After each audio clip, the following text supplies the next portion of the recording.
Shalom, praise the Lord. இயேசு கிறிஸ்துவின் இனிய நாமத்தில் எங்களுடைய அன்பான வாழ்த்துக்கள். பிரியமான தேவ ஜனமே, கர்த்தருடைய பிள்ளைகளே, அருமையான தலைப்பு என்ன தெரியுமா? வாசி சொல்ற மாதிரி, எதிர்பார்க்கும் காரியத்தை வாய்க்க பண்ணும் கர்த்தர். என்ன? எதிர்பார்க்கும் காரியத்தை வாய்க்க செய்யும் கர்த்தர். இந்த அருமையான வேளையில நம்முடைய எதிர்பார்ப்பு என்ன? நம்முடைய தேவை என்ன? வேதம் சொல்லுகிறது, மனுஷன் முகத்தை பார்ப்பான், தேவன் ஒருவரோ உள்ளத்தை காண்கிற தேவன். தாவீது சொல்லுகிறார், ஆண்டவரே என்னை ஆராய்ந்து அறிந்து கொள்ளும்.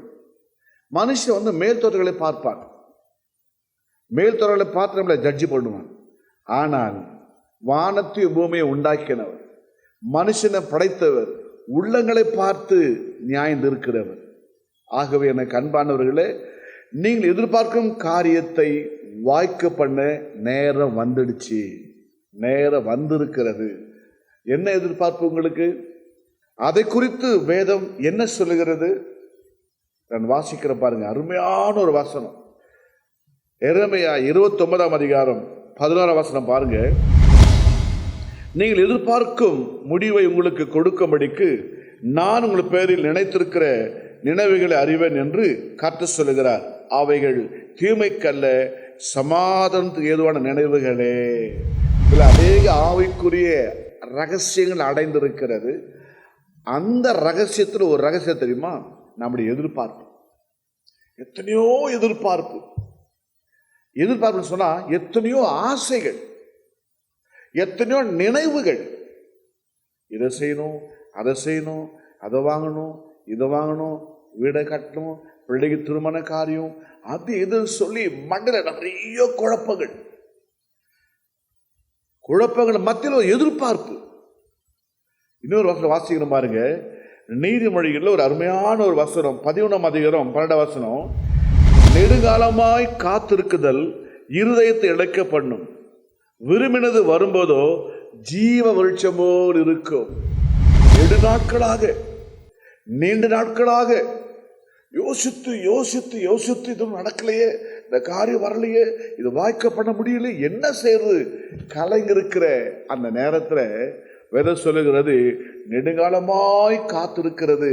அது வரும் பொழுது அது ஒரு விருட்சம் போல, ஒரு கனி போல இருக்கும், சுவையா இருக்கும், மகிழ்ச்சியா இருக்கும், பலமா இருக்கும். அதனுடைய அர்த்தம் எனக்கு அன்பானவர்களே, அருமையான வேளையில நம்முடைய எதிர்பார்ப்பு என்ன? இந்த நிகழ்ச்சியை பார்க்கிற தேவ ஜனமே, கர்த்தருடைய பிள்ளையே, உங்களுடைய எதிர்பார்ப்பு என்ன? அதை கர்த்தர் செய்யும்படியாய் இரும்பு தாழ்ப்பில் உடைத்து என்று வேதத்தில் வாசிக்கிறோம். அடைக்கப்பட கதவை திறந்து விடுகிற நேரம் உங்களை தேடி வந்திருக்கிறது. ஆகவே நீங்கள் எதிர்பார்க்கிற அந்த ஆவலை சீக்கிரமாய் வானத்தை பூமியை உண்டாக்கின நீங்கள் நேசிக்கிற ஆண்டவர் சீக்கிரமாய் செய்ய போகிறார். நம்முடைய எதிர்பார்ப்பு என்ன?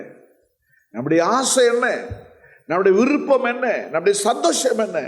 அதை சீக்கிரமாய் அனுபவிக்க கர்த்தர் வாசலை திறந்து விட போகிறார். அடைக்கப்பட்ட கதவை தேவன் சீக்கிரமாய் திறக்க போகிறார். ஆகவே உன்னுடைய நீண்ட காலமாய் எதிர்பார்க்கிற உன்னுடைய ஆவல், எதிர்பார்ப்பு தேவனுடைய சமூகத்தில் இருக்கிறதை மறந்து போக வேண்டாம். அது தீமைக்கல்ல, நன்மைக்காகவே, உன்னுடைய சமாதானத்துக்காகவே அதை கர்த்தர் செய்ய போகிறார் என்று வேதத்தில் வாசிக்கிறோம். கர்த்தருடைய பிள்ளைகளே, ஒரு மனுஷன் சமாதானம் எப்படி வரும்? பணம் இருந்தால் சந்தோஷம் வரும், ஒரு வீடு கட்டினா சந்தோஷம், சிலவர் எல்லாமே இருக்கும், ஆனால் சமாதானம் இருக்காது. நிரந்தரமான அந்த உலக சமாதானம் நம்முடைய வாழ்க்கையில் நீடித்த நாட்களாக இருக்காது. எனக்கு அன்பானவர்களே, ஆண்டவர் சொல்லுகிறார், உங்கள் இருதயம் கலங்காமலும் பயப்படாமல் இருங்கள், என்னுடைய சமாதானத்தையே உங்களுக்கு வைத்து போகிறது சொல்லி உங்களுடைய கவலைகளை மாற்றி உங்களுடைய எதிர்பார்க்கிற காரியங்களை கத்த கொடுத்து உங்களை சமாதானமாய் கத்த நடத்த போகிறார். கண்களை நாம் ஜெபிப்போம். பரலோக பிதாவே, இந்த நிகழ்ச்சியை பார்க்கிற உங்களுடைய தேவ ஜனத்தினுடைய எதிர்பார்ப்புகளை இயேசுவின் நாமத்தில் நிறைவேற்றும்படியாய் உங்களுக்கு சித்தமான காரியங்களை, அது தீமைக்கால என்ற வேதத்தில் வாசிக்கிறோம், அது சமாதானத்திற்காக என்ற வேதத்தில் வாசிக்கிறோம். ஆண்டவரே, மக்களுடைய எதிர்பார்க்கிற காரியங்களை வாய்க்க செய்யப்பா. தடைகளை மாற்றி போடுங்க, எதிர்ப்புகளை தகர்த்து எறியுங்க ஆண்டவரே. உலக வாழ்க்கையில் நம்முடைய ஜனங்கள் சமாதானமாய் சந்தோஷமாய் ஆசீர்வாதமாய் வாழ்வதற்காக அந்த பிள்ளைகளுடைய நீண்டகால எதிர்பார்க்கும் காரியங்களை வாய்க்க செய்யும்படி ஜெபிக்கிறோம். எல்லா தடைகளை உடை தெரியும்படி ஜெபிக்கிறோம் ஆண்டவரே. எங்களை தாழ்த்தும்படி ஆணைகள் பாய்ந்த கரத்தில் கொடுக்கிறோம். நிகழ்ச்சியை பார்க்கிற ஒவ்வொருடைய கண்ணீருக்கு பதிலை தாரும் அப்பா.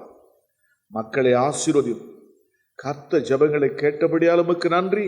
இப்படியே செய்ய வல்லவராய் இருக்கிறபடியால் உமக்கு ஸ்தோத்திரம். ரட்சகர் இயேசுவின் நாமத்தில் பிதாவே.